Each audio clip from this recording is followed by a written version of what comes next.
কঠিন বিপদের মধ্যে যদি আপনি পড়ে যান তখন একটি শুধু দোয়া পাঠ করবেন, 1 সেকেন্ডের মধ্যে আল্লাহ রাব্বুল আলামিন গায়বী সাহায্য পাঠাবেন। এটা একটি পরীক্ষিত আমল। সম্মানিত আমার মা বোনেরা, আমার মুসলিম ভাইয়েরা, আমরা যখনই বিপদের মধ্যে পড়ে যাই হায়তাশ করি, কি করব, কোনো ধরনের কোনো কিছু খুঁজে পাই না। যখন বিপদের মধ্যে পড়ে যায় তখন হায়তাশ করতে থাকি, কোনো ধরনের দোয়া কালাম আমাদের পড়তে মনে থাকে না, এত আমরা পেরেশানি হয়ে যাই। তো সেই সময় যদি আপনি মাত্র 1 সেকেন্ডের 2 শব্দের দোয়াটি যদি আপনি পাঠ করে মহান রব্বুল আলামিনের কাছে সাহায্য চাইতে পারেন, অবশ্যই অবশ্যই আল্লাহ রাব্বুল আলামিন আপনাকে সাহায্য করবেন। এর ক্ষেত্রে একটি উল্লেখযোগ্য ঘটনা রয়েছে। এই আমলটি যখন করেছেন আল্লাহ রাব্বুল আলামিন সাথে সাথে সাহায্য পাঠিয়েছেন।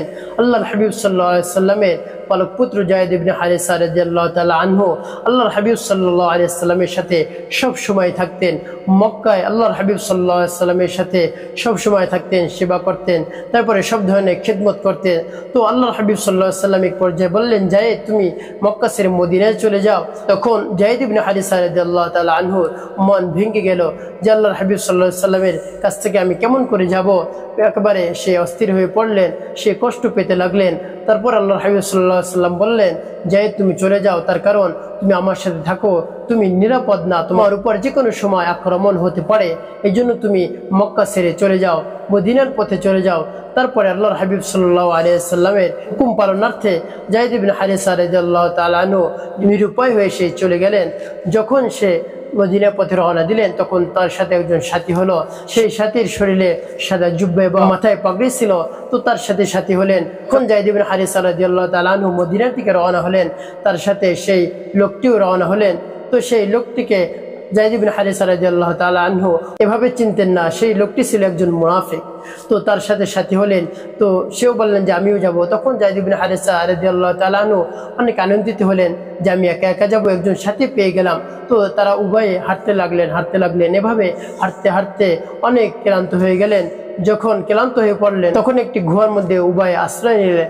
যখন ক্লান্ত শরীরে যায়েদ ইবনে হারিসা রাদিয়াল্লাহু তাআলা আনহু ঘুমিয়ে পড়লেন, এমত অবস্থায় সেই লোকটি তাকে হত্যা করার জন্য পরিকল্পনা করলেন যে কিভাবে তাকে হত্যা করা যায়। তো এটা ভেবে যায়েদ ইবনে হারিসা রাদিয়াল্লাহু তাআলা আনহুর হাত পা বেঁধে ফেললেন। তারপরে তাকে হত্যা করার জন্য ব্যাগ থেকে একটি ছুরি বের করলেন এবং তার দিকে সামনে এগিয়ে যাচ্ছে তাকে হত্যা করার জন্য। তখন হঠাৎ তার ঘুম ভেঙে যায়। তখন যায়েদ ইবনে হারিসা রাদিয়াল্লাহু তাআলা আনহু বললেন, হে ভাই তুমি কি করছো? কেন তুমি আমার সাথে এভাবে আচরণ করছো? আমি কি তোমাকে কিছু করেছি? তোমার সাথে তো কোনো ধরনের খারাপ ব্যবহার করেনি।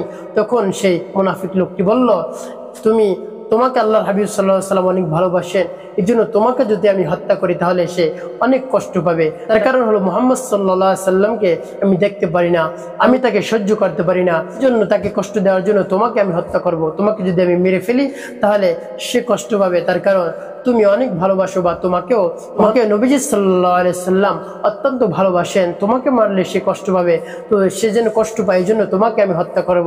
তখন একেবারে নিরুপায় হয়ে গেলেন যায়েদ ইবনে হারিসা রাদিয়াল্লাহু তাআলা আনহু। এখন কি করবেন, কোনো উপায় সে পাচ্ছেন না। তো এখন কি করবেন, তার হাত পা বাঁধা, এমত অবস্থায় সে তো প্রতিহতও করতে পারছেন না। তো এমত অবস্থায় সে ছোট্ট 2 শব্দের দোয়াটি পড়ে আল্লাহ রাব্বুল আলামিনের কাছে সাহায্য চাইলেন। সাথে সাথে আল্লাহ রাব্বুল আলামিন সাহায্য পাঠাইলেন। গায়বী একটি আওয়াজ আসলে, লা তাকতুলহু, তুমি হত্যা করিও না, তুমি হত্যা করিও না। তখন সেই মুনাফিক লোকটি গুহার থেকে বাহিরে বের হয়ে দেখে কাউকে দেখা যাচ্ছে কিনা, যে এত বিকট আওয়াজ কে দিল, কাউকে দেখা যাচ্ছে কিনা, এদিক সেদিক সে বারবার তাকাচ্ছিল। তারপরেও সে কাউকে দেখতে পারছেন না। তারপরে আবার সে তাকে হত্যা করার জন্য গুহার দিকে আস্তে আস্তে এগিয়ে আসতেছে। তখন আবার আল্লাহ রাব্বুল আলামিনের কাছে সাহায্য চাইলেন। নিরুপায় হয়ে গেলেন, কি করবেন? সেই দোয়াটি পাঠ করলেন। সেই দোয়াটি পাঠ করার সাথে সাথে আবারও গায়বী আওয়াজ আসলো, লা তাকতুলহু, হত্যা করিও না। তারপরে সেই যুবকটি আবারও সেই গুহা থেকে বের হয়ে দেখলো কাউকে দেখা যাচ্ছে কিনা। এভাবে বিকট আওয়াজ কে দিচ্ছে, তো দেখে কাউকে দেখা যাচ্ছে না। তখন আবার তাকে হত্যা করার জন্য সামনে এগিয়ে আসতেছে।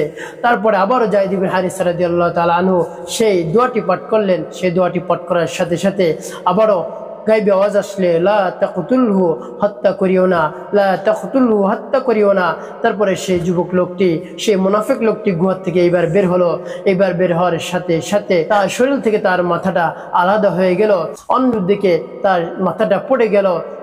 তখন যায়েদ ইবনে হারিসা রাদিয়াল্লাহু তাআলা আনহু সে হতভম্ব হয়ে গেল যে ভাই আপনি কে, এই কঠিন বিপদের সময় আমার সাহায্য করছেন, আমার কাছে চলে আসছেন সাহায্য করার জন্য, আপনাকে কে পাঠিয়েছে? তখন কে আপনি? তখন বললেন আমি আর কেউই নাই, আমি হলাম জিবরাইল, আল্লাহ রাব্বুল আলামিন তোমার সাহায্য করার জন্য আমাকে পাঠিয়েছে।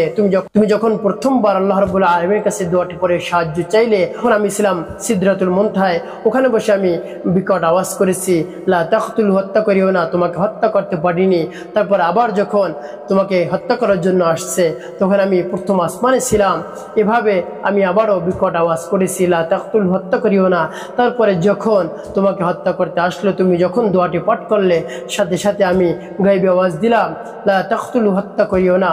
সেই সময় আমি জমিনে ছিলাম, তো পরিশেষে তোমাকে সে হত্যা করতে পারেনি, তো আমি তোমার সাহায্যের জন্য চলে আসছি। তুমি এমন একটি আয়াত পড়েছো, এমন একটি দোয়া পড়েছো, সেই দোয়াটি পড়ার সাথে সাথে আল্লাহ রাব্বুল আলামিন তোমার জন্য সাহায্য পাঠিয়েছে। সেই দোয়াটি হলো আগিসনি ইয়া রহমান, আগিসনি ইয়া রহমান, রহমান আমাকে সাহায্য করুন, হে রহমান আমাকে সাহায্য করুন, আগিসনি ইয়া রহমান। তো আপনি যদি কঠিন বিপদের মধ্যে পড়ে যান, তাহলেও এই দোয়াটি আপনি পাঠ করুন, অবশ্যই অবশ্যই আপনাকে আল্লাহ রাব্বুল আলামিন সাহায্য করবেন। আপনার সাহায্যের জন্য আল্লাহ রাব্বুল আলামিন যে কাউকে পাঠিয়ে দিবেন, আল্লাহ রাব্বুল আলামিন আপনার সাহায্য অবশ্যই করবেন। এর জন্য কঠিন বিপদে আল্লাহ রাব্বুল আলামিনের কাছে আপনি সাহায্য চান, অবশ্যই আপনি সাহায্য